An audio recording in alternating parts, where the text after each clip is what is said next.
Hey guys, welcome back to the Lit Mag Lab podcast. I'm Jazz Marie, aka Vevna Forrow. So, previously on the podcast, I was giving you a tour around Pigeon Pages, a literary journal, right, Nest, that has had some inactivity for quite some time, since I think I said October 2025, right? And yeah, I just try to give some examples of different literary magazines, journals, presses on the series too. But don't forget that this is also, for founding editors, right? Looking to start their own lit mag journal or even existing ones. So there are episodes again covering submission management systems, right? Alternatives to submittable, and there's a Q&A portion of the series, and those are those episodes without the circles, right? So yeah, dig through the series and you'll come across some other episodes again. And yeah, so real quick before we get started here on this episode, I just want to give a reminder again that you're welcome to check out my guidebook. If you're on social media following me, most places have a link in bio with links plugged in. But check it out, under my pen name and Lit Magnation. And I created a Patreon, so we'll see. I might put some stuff in my Patreon gradually this year, and I have a list of lit mags and journals and some presses that I'm hoping to cover this year. And once I get through that list, and any other questions that come up along the way, I'm probably going to take a break from this series and just for a bit until, you know, um, I have to figure some things out with my own lit mag. And yeah, so for this episode, as you can see here on my screen, if you're watching out on YouTube, Spotify, Apple, or elsewhere where you can view video podcasts, right? I am on Alien Magazine's website. That's alienliterarymagazine.com. Now, not to be confused, there is another Alien Mag out there. I think this one here that focuses on a space for Dutch female creatives of color since 2018. So not to be confused with this one, right? Alien Mag is has been around quite some time too. So yeah, so I'm talking about in this episode Alien Literary Magazine, Alien Lit Mag, yeah.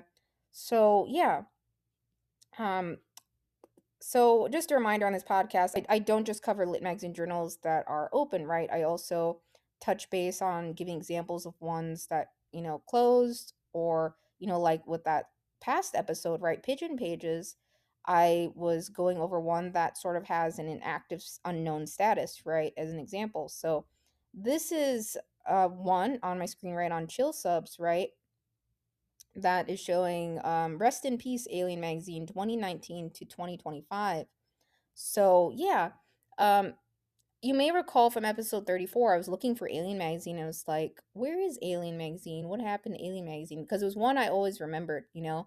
And yeah, there is, I think, aside from Alien Magazine, right? There's a new one, right? Alien Nation Station. I haven't looked at them much, but this might be one to check out. It looks like they have a fee of $3. I won't cover them, today or anything like that, but yeah, so yeah, it looks like they have short fiction, at Alien Nation Station, and yeah, they have a really cool vibe. So it looks like, from what I can see, I haven't, looked at them much, but it sounds cool based on the visual they have here, right in the upper right. So yeah, that visual card. Yeah. So, anyways, back to Alien Magazine. So yeah, they were around for quite some time, and they sort of dropped off, and I'm not sure why. I couldn't find anywhere on the reason why Alien Magazine just stopped, releasing issues, and didn't appear to say anything on social media unless I missed it. But I think the last post I saw was like November 18th of or something on social media from 2023 though. So, it looks like, they were marked as closed on 2025 sometime, And not to say, even lit magazine journals like this, right? We see the report activity button right on the right because, sometimes lit magazine journals come back, sometimes they, start running up again, after a number of years or decades. It happens. Sometimes, places do permanently close. So I don't know. I don't know if Alien Magazine is permanently closed or if it's going to come back one day. But for right now, it looks like it is closed, right? More so than what we saw of, Pigeon Pages, right? Having that unknown, maybe defunct status, right, in the past episode. So yeah, I'm just going to cover it, yeah, and go over their setup and structure because we can still learn a lot from, different literary magazines, right, that have existed over time, right? And yeah, I think it's really cool what setup they had. So yeah, so Alien Magazine, was a publication with the goal of creating an archive of work as well as an innovative and supportive literary community for outsiders. They look to expand the literary journal community and its readership by publishing non-traditional work. As they believe that all great art takes risks, they encourage you to do so as well.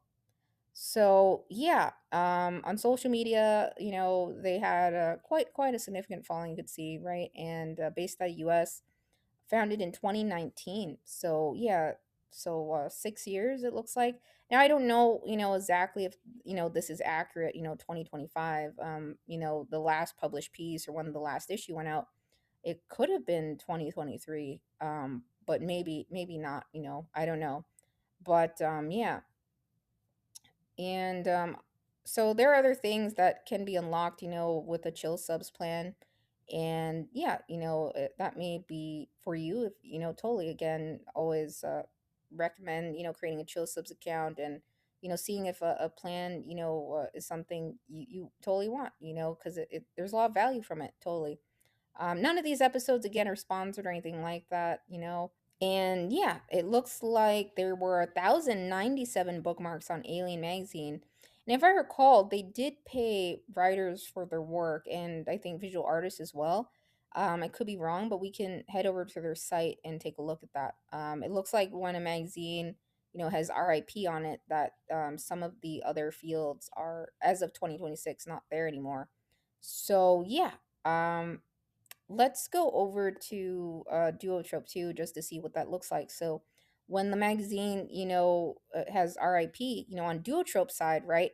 So this is what they do, right? It says this project does not qualify for a listing of Duotrope. Publication details and submission statistics for this project are not available through their site. And then they have the reason. The submission guidelines on their official website are out of date, inaccurate. Also, they have fallen significantly behind their biannual publication frequency. So yeah, so that's something, again, as I mentioned, it's important that your publication has, consistent publication on it and stuff. But typically when a magazine goes inactive or drops off, right, this will is what Duotrope, will place on it, or if it's closed, right, it looks like. And yeah, so yeah, that's basically what it looks like on Duotrope. Again, on yeah, if you're not familiar with Duotrope or Chill Subs, I have some episodes where I talk about them, so totally. And Duosuma, again, I talk about that in various submission management systems. So let's head over to um, Alien Magazine on CLMP. And yeah, so this is what it looked like on CLMP, their listing, right? And yeah, it looks like, based out of the US. So I think they were based out of Chicago, Illinois. I could be wrong, but that's what it's showing. And yeah, so genres published: essays, fiction, poetry, visual art. So yeah, we're going to go over to their website in a bit. But yeah, I don't know how CLMP addresses, um, and marking listings if they do in their directory of publishers when a place is, no longer active. I don't know really how they go about that, because I think I've come across some like these where you come across a, listing, right, or it shows up, maybe you pull it up in search results and then you get this, right, it doesn't say anything about it, no longer, being an active publisher. So maybe one day CLMP will address this, or maybe some are missed or not, I don't know, if they keep all publishers that have ever been up like this. But I think it'd be nice if they had a marking or something like Chill Subs or Duotrope on listings like this, right? Totally, past members of CLMP, or something like that.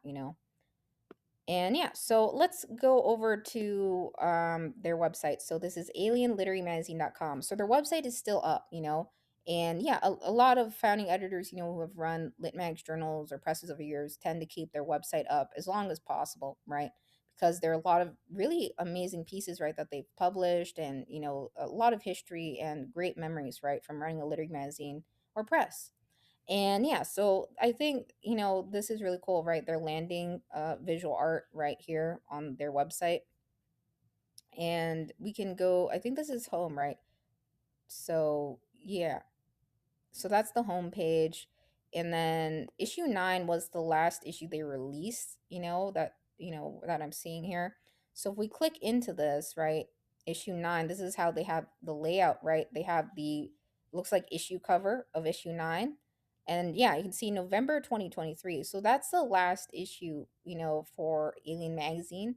And I don't know if they'll ever return one day, but again, I think they had a very cool vibe for sure. So yeah, I'll click into one of these so you guys can see the layout, right? A Personal History of the Happy Meal by Zachary Asher, nonfiction. And yeah, so you can see they have the genre it's in, right? The title of the piece, right? And divider lines. I'm just scrolling through it, obviously, when the site, still up and active, you can take some time to read some pieces, right, that were published, right, in a magazine, regardless if it's closed or not, right? I think it's nice to read pieces of lit mags and journals that have existed, and yeah, so then they have the bio at the bottom, right, and a line, yeah. And yeah, so that's cool. Yeah, so that is a pretty typical layout, right, of most lit magazine journals, right? And yeah, everything's centered and they have visual art, so that's cool.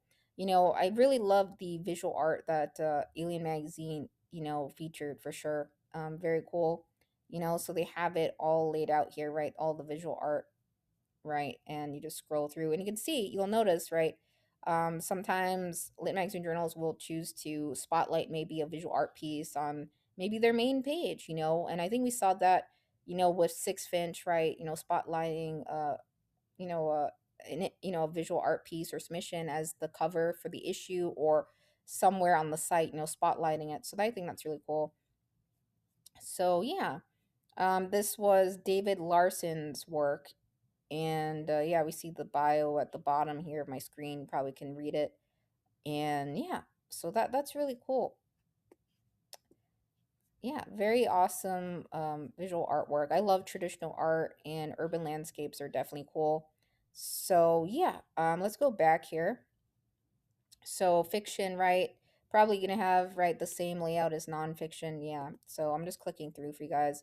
Let's take a look at a poetry example. And yeah, Six Figs. So yeah, this is how they have it laid out here. And they have arrows, right? So you can toggle, right, to the poem. Yeah. So I think it was, yeah, so they have arrows. It says, please use the arrows to move to each section of the poem. So yeah, that's cool, right? I think that's very helpful. And yeah, so again, I think a lot of lit mags and journals, I'm just clicking into a couple different ones. And yeah, so it looks like here they have done screenshots of the poem. And some lit magazine journals do that. They do screenshots or image files of the poem. And I think that's more so beneficial if the poem is, like very visual, in a shape, like concrete poetry or something, But some lit magazine journals absolutely do this. And I think it happens quite a bit on Substack because too, even outside of lit magazine journals websites, because the formatting can be really finicky on like Substack or various blog sections of websites and things of that nature. So you got to find what works for you, but I think definitely visual poetry, you absolutely have to just end up doing like a image file or screenshot of it, and you might have to work with the poet to over minor edits, right, and stuff like that. But consistent formatting is important across the board with your lit mag or journal, obviously. And yeah, so that's pretty much it. Yeah, I'm just scrolling through so you guys can see that issue 9 that they had last released. They have their mission statement front and center in the upper, menu bar here. I think that menu bar is great, right? So yeah, again, that's just reiterating their mission statement, akin to what's on Chill Subs. And yeah, again, really cool visual art for their covers. And yeah, typically whether a lit mag journal is online or in print, online only lit magazine journals. Again, I think it's really fun to have like a spotlight visual art piece or an issue cover, right, to lead each issue, or one select one piece from the visual art submissions that were selected, right, and have it as the focal cover, right, of the issue. That's what some absolutely do. I think we saw that with Chestnut Review that I covered on the series, and a couple other lit magazine journals, again, Six Finch. So you can find those episodes on this podcast totally. And then we have Masthead here. So founding editors here. So Matthew Hawkins was the co-editor in chief. We have Claire Younger Martin, co-editor in chief. I might mispronounce names again. I apologize. Kayla Francis Wall, co-editor in chief. Then there's fiction editors here, nonfiction editors, poetry editors, visual art editors, and copy editors. So they did have an extensive team, and yeah. Then they also have former editors listed. Yeah, it's always a good idea, to I think highlight names of anyone involved in the publication throughout its history, and that's nice that they did that. So yeah, it's a very clean layout. They used to have a I thought they had a shop or something where they used to sell stickers or something of Alien magazine, some other stuff, but I could be wrong. But anyways, yeah. And then so they have their archive here, right? Issues, right? We can see issue 1, 2, 3, 4, 5, 6, 7, 8, 9, right? So August 2019 to November 2023. And yeah, it looks like they were releasing 2 issues a year, right? Now, I know again, some lit mags or journals, they release one annual issue or anthology a year. As I mentioned a couple episodes back on, that may affect your ability to apply for some listing databases, not all, but some say, or even some contest out there, for lit mags and journals and presses even, right? Releasing, two a year, right? Annual issues at a minimum. And yeah, not all are like that, but just so you know, again, a reminder. And yeah, there are some lit mags and journals that just publish online a couple pieces each month, and then they put that into an annual issue or anthology at the end of the year, or pick faves, from the year, totally, or editor pick series I've seen. So yeah, anyways, very awesome art. Look at this visual art, very cool. I think that's really really stellar, right? I love traditional art and seeing different art styles. So yeah, and then they have a past contributors alphabetized list here, right? A through Z, and then they even have best of the net winners and things like that. So let's just click on one of these. I'm just curious what it takes us to. Yeah, so it just takes you to the piece, right, that's linked to. And yeah, and finalist, so yeah. And yeah, so they were doing best of the net nominations, as an online literary magazine. And in terms of nomination events, I'm thinking about, aside from, the list of lit mags and journals I have to go through, I will be, I made a list of the nomination events and I talked about them on the series, but there are some new ones out there, right? And yeah, that I linked in the description of that nomination episode. So I'm thinking about covering nominations and the remaining lit mags I have on my list, and then at some point in time taking a break a little bit from podcast episodes. We'll see. Just do as many of these as I can, but definitely stay subscribed. Subscribe if you like this series. It helps to engage with the episodes, so then more can see the episodes. Obviously, I'm not a huge fan of numbers and algorithms and stuff, but unfortunately, that's what it comes down to, engagement for others. To see or have it pulled up in searches and results and stuff. And yeah, so yeah, so that's the archive. And then we'll go to submissions here. So again, I think it's always a good idea when a lit mag or journal has, maybe either become defunct or has an unknown status or it's sort of up in the air or even closed, like Alien Magazine, that it's a good idea to have something here, stating that, right? They left it as this, on alienliterarymagazine.com/submissions, stating Alien Magazine is open for nonfiction and visual art submissions year round. They read for fiction and poetry submissions twice a year, and dates listed below, right? And the dates are listed below. They publish 2 electronic issues a year, one summer and fall, and one winter and spring. So yeah, they had a set schedule, which is nice to see. Their reading periods for 2023 and 2024 were May 22nd through August 5th for the summer and fall issue, and November 27th through February 29th for the winter and spring issue. And they paid $20 honorarium for each written piece and art collection that they published. So, yeah, and they were on Submittable. And again, when you become a member of CLMP, right, you get a a submittable discount, right? And yeah, so if we were to click on this, you would probably see the same thing as Pigeon Pages, right? It doesn't exist anymore, and that just means, right, they've stopped their plan and stuff, when paying for submittable and stuff. So yeah, so I don't know if Alien Magazine's ever gonna come back one day, or it looks like they're closed, but it happens. Some lit magazine journals close, and then I've seen some return. 3 years later, 5 years later, or 10 years later. But it looks like at this moment, Alien Magazine's closed, so that's sad. So yeah, that's the setup they had in their submission guidelines, right? Yeah, so you can see a submit button here, right? And yeah, but yeah, again, they're no longer open. So yeah, I think again, always a good idea to have a status banner or pop up or something when others visit the site, because had someone come across this, right, they'd be pretty bummed, right? They're like, oh, they're no longer open, right? What happened? And yeah, it looks like they still have their contact form up here.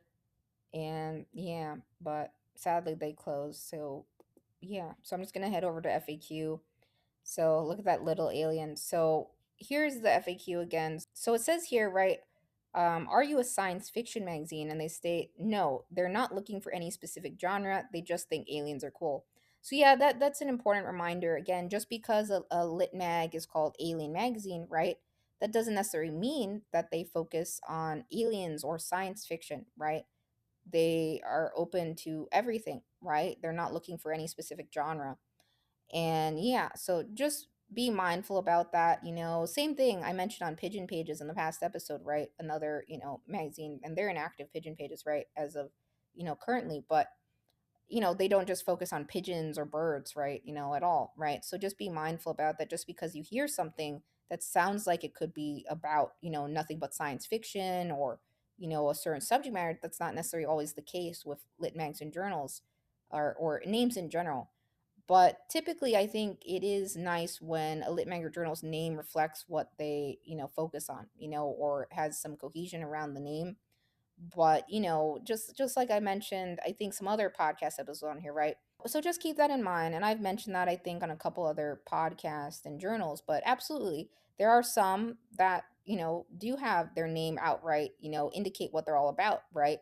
I think a good example would be alocasia, right? That's plant themed, right? And some lit mags and journals around environmental impact, right? Their names sort of tie into that I've seen, about what they focus on. But yeah, I think that, for sure, I think I'm sure, others who had tried submitting the Alien magazine totally probably tried submitting some alien poetry and stuff, or, things of that nature. I'm just curious. So I will do a search later, and we'll just poke around and see if there's any alien themed poetry or visual art or nonfiction or fiction on here, or yeah.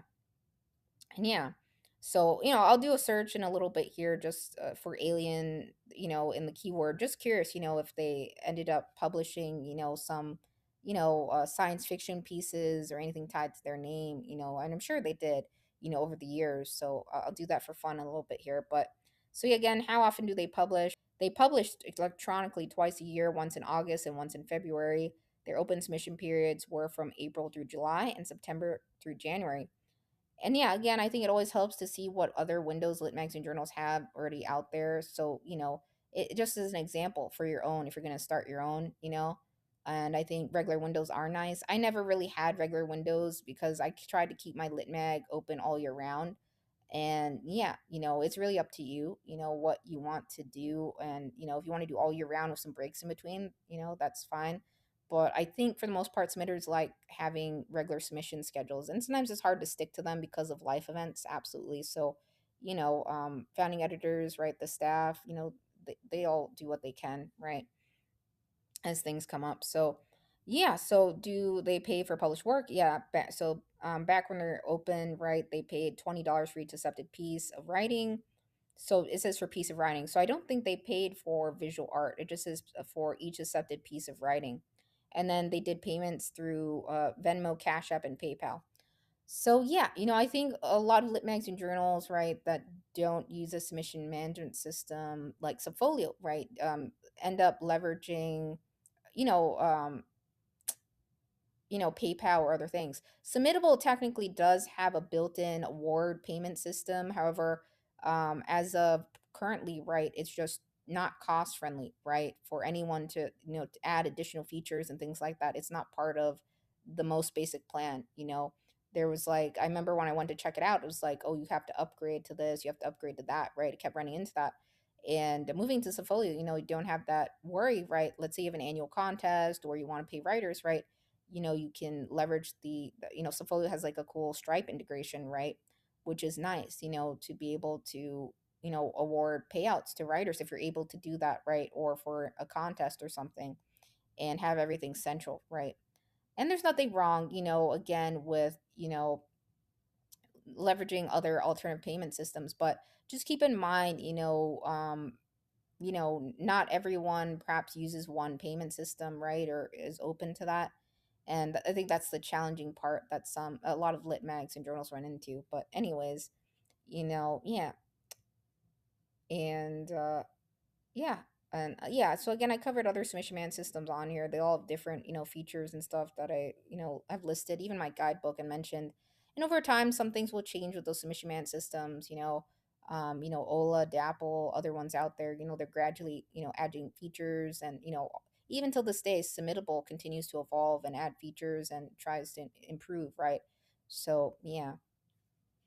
So they don't accept submissions via email. The reminder, right? Always good to have a reminder, right? Totally. I've had some writers or artists send things through our help desk or question email, and it's like we clearly state we don't intake submissions through there.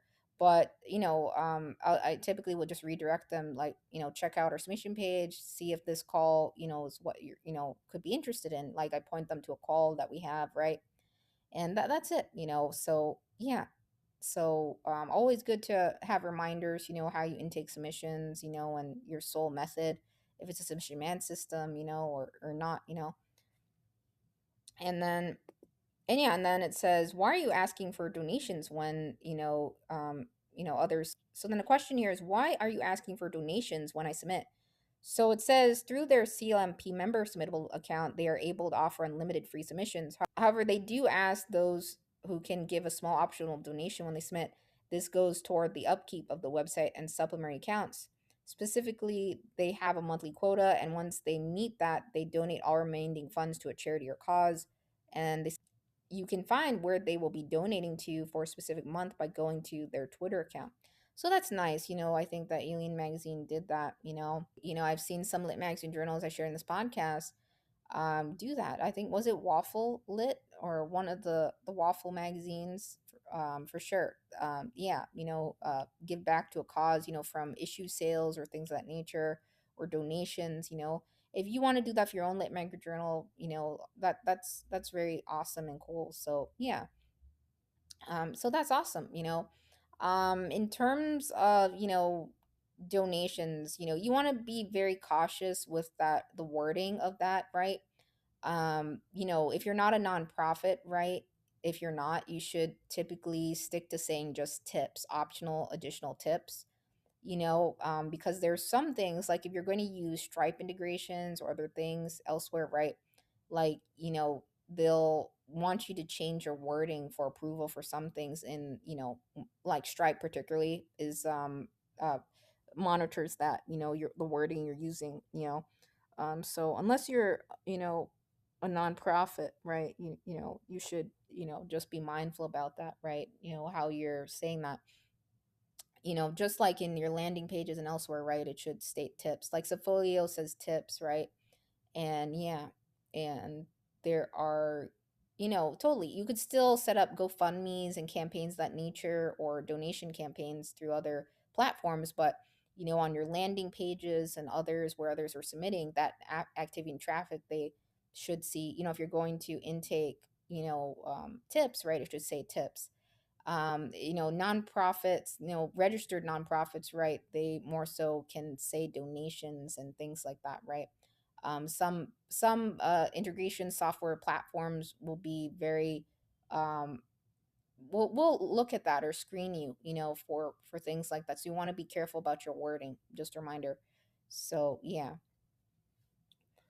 and yeah, but I never had any problems like with submittable, you know, never ran into that with them or anything like that, you know. And we weren't using, of course, their integrated payout system or anything like that that they have, you know, because obviously I didn't have access to it because you'd have to upgrade, right? But I ran into that with Stripe once. You know, they were like, change your wording and you should be fine, you know, basically. So I just changed everything to say tips or support, you know, just taking out donation, right? That word, because we weren't, you know, I don't run a registered nonprofit as of, you know, presently, right? So the wording has to be appropriate for sure. So I just made sure I, you know, complied with their requirements, and, you know, with the Stripe and yeah. Anyways, and yeah, so it says, can you know, I submit more than one piece at a time? It says no. They ask that you wait to hear back from them before submitting another piece, but as soon as you do hear from them, by all means, submit again. Yeah, so they just want one, you know, piece submitted at a time. It looks like, right? And yeah. And I think that's more so for writing, because I think visual art, if I recall, they allowed you know, a certain allotted amount of pieces. I could be wrong, but yeah. And they did, you know, they have a FAQ, right, on, you know, what do they nominate for, right? So the pushcart prize and best of net. So yeah, there are a lot more nomination events than that, so keep that in mind. But you know, don't feel, you know, pressured to partake in all the nomination events in the world, but the free ones, absolutely, you know, there are tons of, there are quite a few free ones, so totally I think it's important to go for it, you know. And it can help, you know, more so than ever, right? I think it's nice to nominate others work, you know, that was accepted, right? When you're running your lit mag or journal, right? Because that's why those events exist, right? To highlight awesome work, and they get put in some really rad anthologies, right? You know, so I think it's just try, you know, and don't feel sad if you don't never get, you know, any writers in your publication, you know, as finalists in those events, but doesn't hurt to try, you know, especially if it's free, you know, to enter, right? I think that's nice to just partake. Um, Pushcart prize, you have to mail those in, and I'll talk about nomination events maybe later on, again, cover those maybe individually, just talk through them a little bit further, somewhere down the line, you know, in the series. But I do mention those in my guidebook, and did one episode on nomination events, but some things have changed with some events and some new ones came up totally. So yeah, that's pretty much it. That's the FAQ page. And yeah, so I think we basically covered everything. So I'm just going to type here in the search here UFO because I'm curious what comes up. Yeah, so they did have one piece, right? It looks like nonfiction that mentioned UFO. But I think as I was doing some searches earlier and now, right, they again mention, right, they're not at all, right, a science fiction focused magazine, right? They are not looking for a specific genre. And if you do some searching, right, there aren't like thousands of pieces you know, mentioning alien in here. So yeah, you know, I did a search and this one came up, right, you know, with UFO in it. And yeah, so I don't know if poems are picked up in the search, because I think, I could be wrong, but I think it looks like the poems are screenshotted in. So then I don't think they're detected by the search. I could be wrong, but I think that's what it is. You know, I think, right. I think that's what I was seeing, right? Because they are screenshots of the poems, right, that were accepted.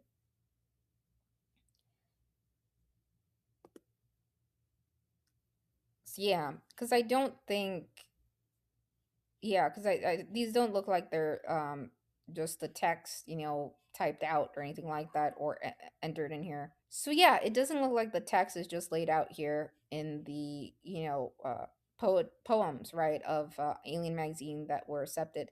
It's it's different from the nonfiction pieces. I think that's what it is, right? Because I'm seeing a difference. Because I'm seeing a difference on my screen, totally, right? Totally right on the font size and style. So this isn't a screenshot at all. So this isn't a screenshot at all. The nonfiction pieces, the fiction pieces, right? The nonfiction pieces, yeah. So that's one thing to, yeah, the nonfiction and fiction pieces, I don't think were, screenshotted in. I think it's just the poems, is what I think. Or they're like image files, is what it looks like. And yeah, because I'm looking at it. So some of them actually are. So I could be wrong. So I think a mix of them are, because the font style looks different, a little bit, slightly. I'm noticing a difference between, some of the poems, right? This looks different, right? Because it's arrowed over like that, right? So yeah. So yeah, with your publication, depending upon, the poem, or, if it's more visual in nature, it might be easier to just screenshot it in and make sure it can, conforms to the font style and the size, right? That you're leveraging for your publication. So yeah, if you're going to intake visual poetry submissions or anything like that, yeah, or if the poem is, longer than, others, or it depends if you have like certain requirements over length, for your publication, right, how you want it structured. But just yeah, I'm just showing different layouts of publications. So yeah, I just noticed on my screen like slight differences between a few of the poems, I think, in terms of the layout. I think that's because of how of the layout. So yeah, it's really up to you. So yeah, I'm not sure if the poems. Well, let's do a test here. Let's do a test here from issue 9 and see actually if it's detecting what's in one of these poems, right? As an example. So let's type here battery failure and see what comes up, because I wonder if it picks up the text. So yeah, it doesn't come up like that, but I wonder if it comes up when you type the title. So let's type commercial instead. And some searches are finicky. That's the thing on Lit Magazine Journal's site. So yeah. So yeah, it does come up, like this poetry, right? When you're typing the title. So more so just the titles come up in search results on Alien Magazine. And yeah, so not all of them though. That's the thing. So I don't know about how some of them were plugged in here or published and on here, because it looks slightly different, some of them, the yeah, you see how this layout's different from the other poems, and this one has the arrows, right? And then this one again looks like it was almost screenshotted in, versus just the text laid out, right? So yeah, anyways, it's totally up to you. But whatever you do, right, when you're starting a lit mag journal, just make sure, right, it's consistent and with the font style and everything that you're, and sizing, right. And yeah, so they no doubt have a consistent layout, at Alien Magazine. It's clean and organized, everything's easy to find. They do have a search, it's just, I think sometimes, um the title, there was a, yeah, in some limiting journals I've seen just like sometimes the title searchable, or like the author name, not necessarily keywords in the poem, because it could be that the poem is just, the accepted one was screenshotted in, maybe because it's more visual in nature or has different formatting, right? So yeah, anyways, and yeah, then it helps to have like tags over some poems or categories, right, or different genres and stuff of that nature. But typically those can search for the name or the title, right, of the piece. Regardless, it's always a good idea to have a search, I think. and they have the archives. So everything's very organized, no doubt, it's consistent, right? Yeah, so that's Alien Magazine. Yeah, I just wanted to share it with you guys because, they were one I never forgot. And absolutely, one I definitely never forgot. And I thought they had some really, really nice visual art pieces and very neat format, and they paid $20 per piece, right? Writing piece, it said. So this is an example, of a lit mag, right? With a structure that is clean and organized, and yeah. So totally. There are a couple different lit mags on this podcast I covered that, do, accept not just poetry, right? But, or, fiction or nonfiction, writing, beyond writing, right? They accept visual art. So yeah, you sort of saw how they have, right, visual art laid out in the issues, right? And others can scroll through the visual art pieces and the title of them, collectively. And sometimes publications will show individual titles for pieces, totally. And yeah, so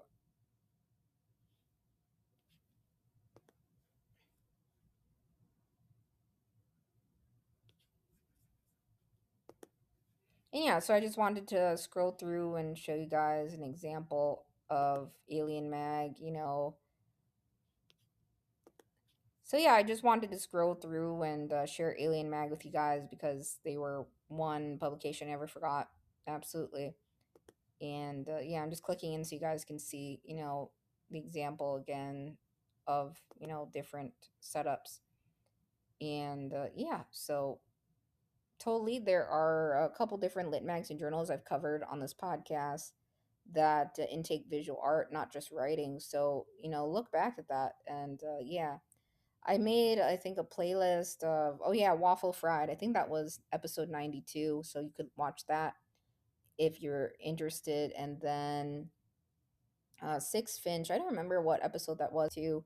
Um, Episode 109 is Six Finch. And then another one, Chestnut Review, intakes visual art, and they had a cool gallery, right?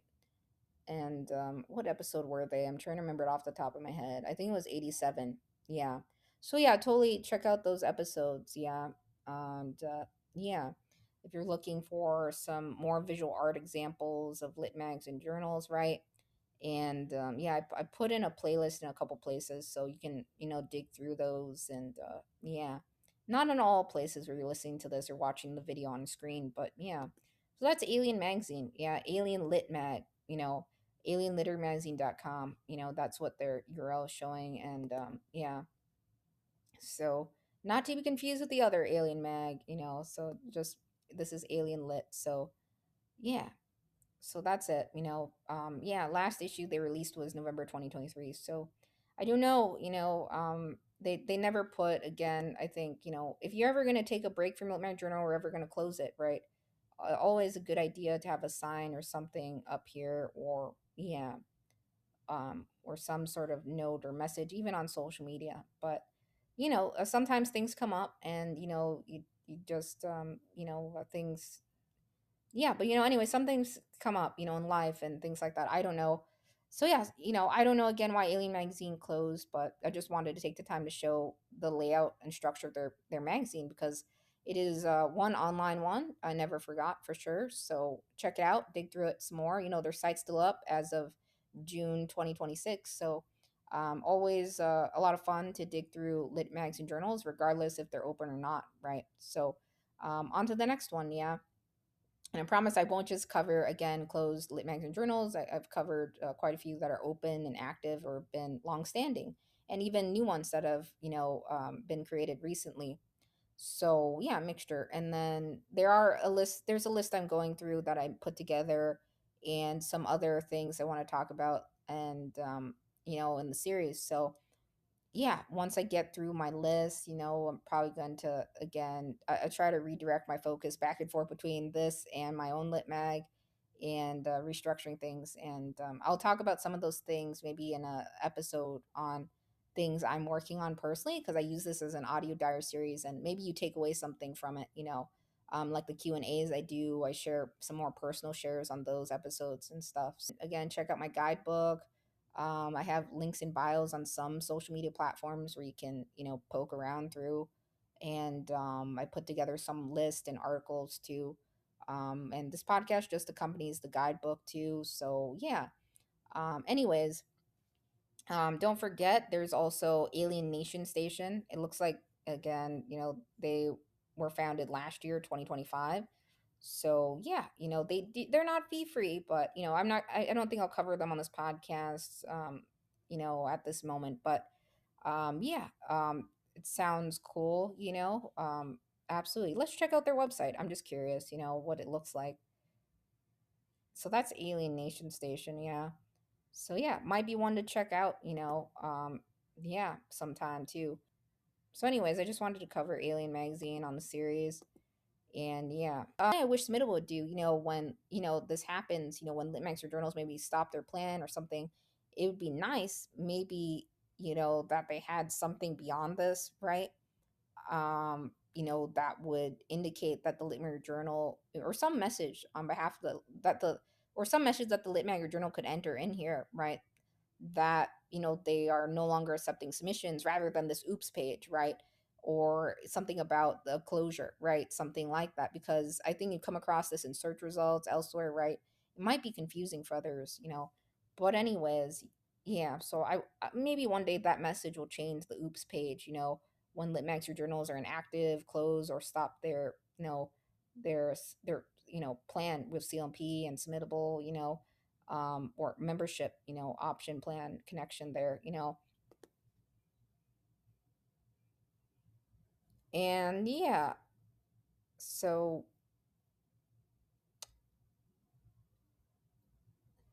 and yeah,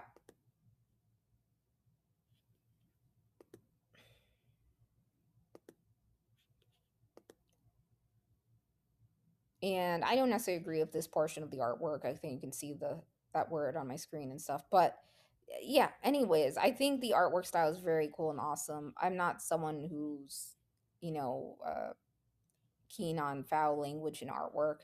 More so, I've cursed in collections and things like that. I've shared with you guys, and stuff when I dealt with some really weird, bizarre events, in my life the past 6 years, especially. But yeah, with my own lit mag, we don't have we don't have anything against swearing in writing or anything like that, but I think with artwork and things of that nature, I'm more so try with my own artwork and stuff I've done over years. I don't put any foul language in it or anything like that. Yeah, I'm just saying that on my screen because I think you guys can see that. But nevertheless, I really love Alien Magazine, and the visual art is really awesome. This is really cool. This visual art piece on the front. Yeah. So that's yeah. So this visual art piece is really cool. The level of detail is really amazing. I think that was from, right, David Larson, right? That's really cool, right? Issue 9 we were on. Yeah, with David Larson, right?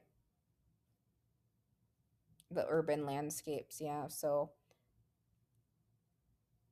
that's really cool. Yeah, very cool art style. The level of detail is really amazing, right? I used to draw a lot more before 2020 myself personally, so I love seeing traditional art. This one's really cool, right? Check that out. The Liberty vehicle. Yeah, very detailed. So I'm just scrolling through so you guys can see. I just thought that was really cool. So yeah, very awesome visual art. David Larson has for sure the level of detail, and yeah, is amazing. Yeah, for sure. I like this one. Yeah. The only magic I still believe in is love. So yeah, very cool. The signage and everything is very detailed. So yeah, sorry, I was getting caught up in the artwork, but yeah. So, P.S. guys, so I tend to give movie recs with each podcast episode, not all, but most.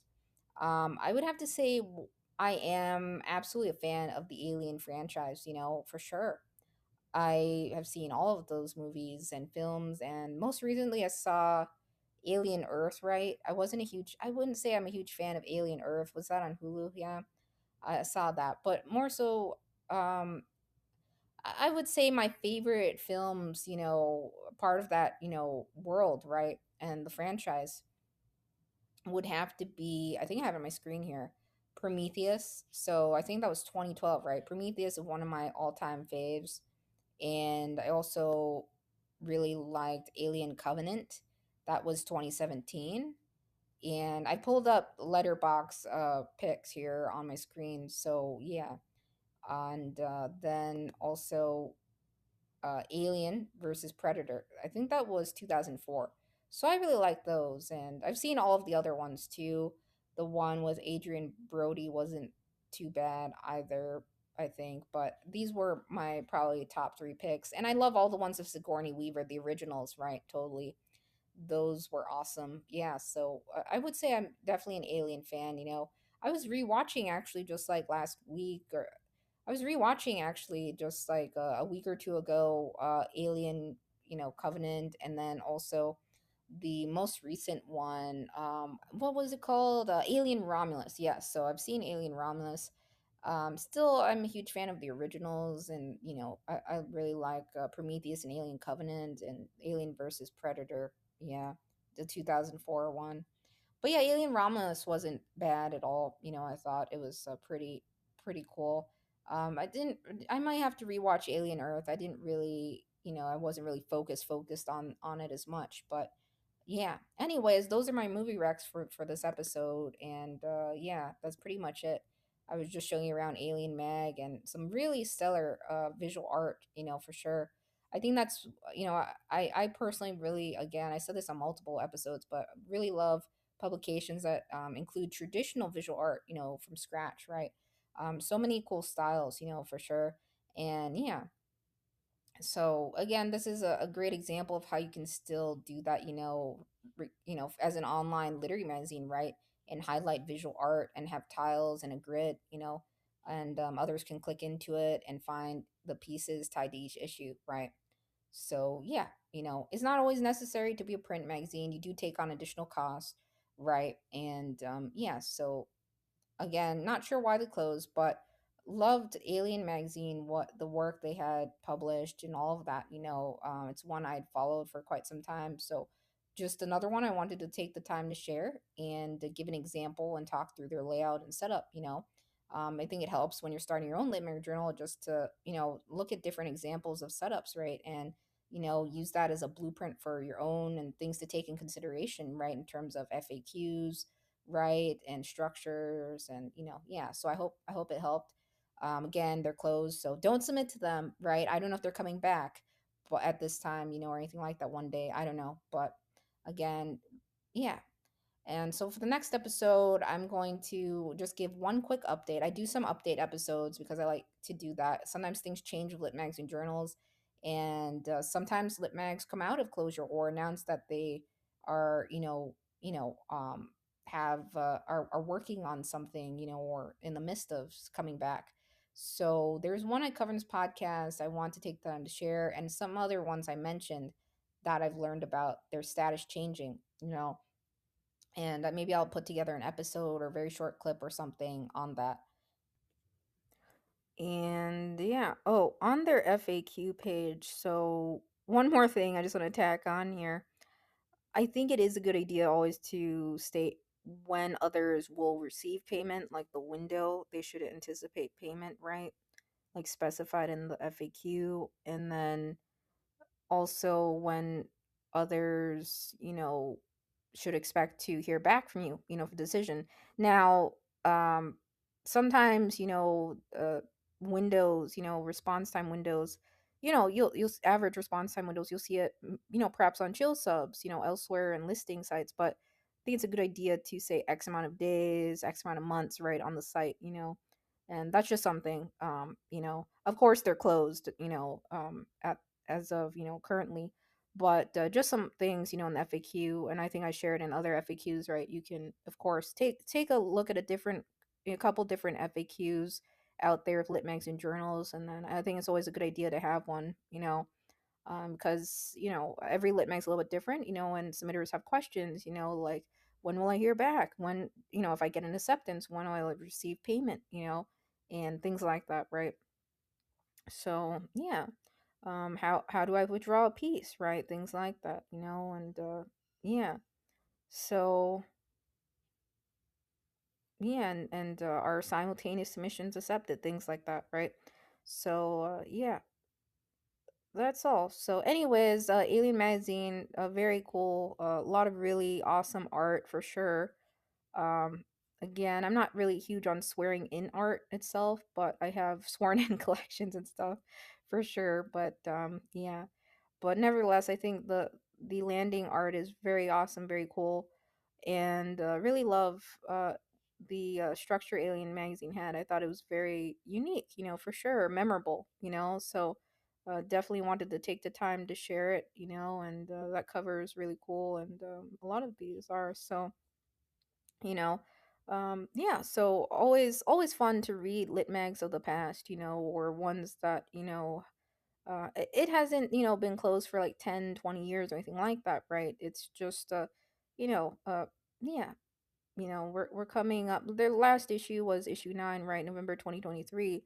So, yeah, just 3 years, right? We're coming up on 3 years here, right? The of not no new issues and the closure and stuff, right? I think, right, Chill Subs said 2025 here, but it could have been, I don't know if it was in fact 2023 or 2025. So or unless it was reported, at that time, that's when, they officiate the closure, right? I don't know about the year and stuff like that, but anyways, yeah. So it's nice, really nice that Chill Subs maintains an archive of past lit mags, and that in the event they return one day, or any of the ones I've covered, right, they could, someone or whoever, the founding editor, or report activity, or come back, but in this case, it looks like Alien Magazine's closed, but who knows?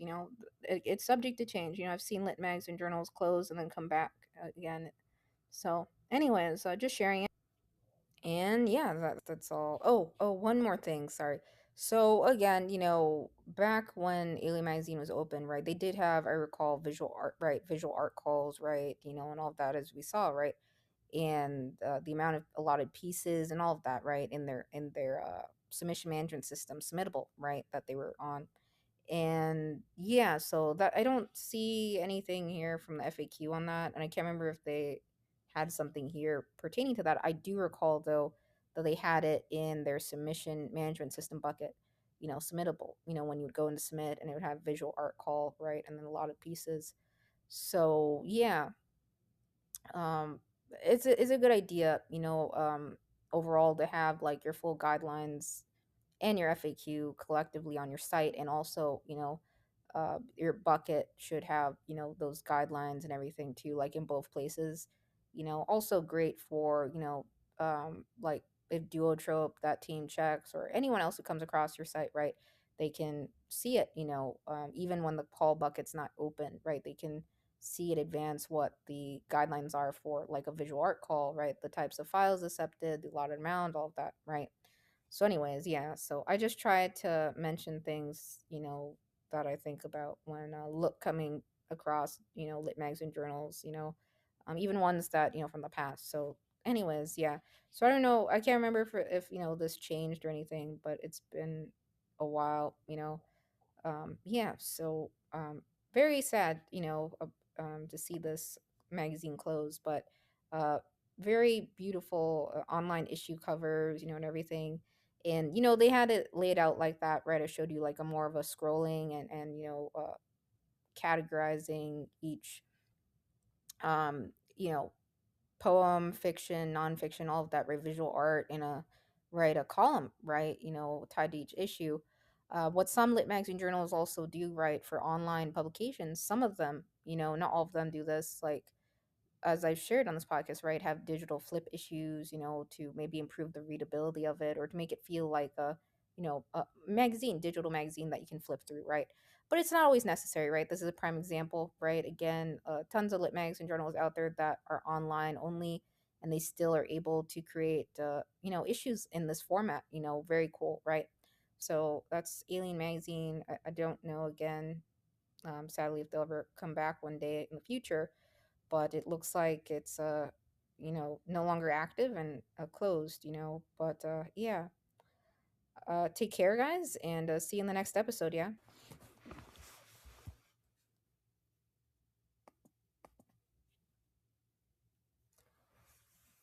P.S. guys, this site that Alien Magazine has was built with Squarespace. Yeah, so again, there was an episode, can't remember the number off the top of my head, but I mentioned it across a couple different ones. What I think it was titled Website Builders, or, where I covered some of the main ones, lit magazine journals are leveraging. And obviously, um, new ones pop up all the time every few years, every year actually.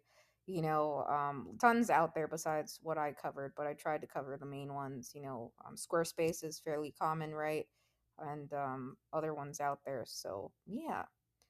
uh one more thing, one additional thing on top of that thing. So there is Alien Buddha Press. They're not associated with Alien Magazine, but who knows? Maybe if I have time, I'll add them to my list of places to talk about.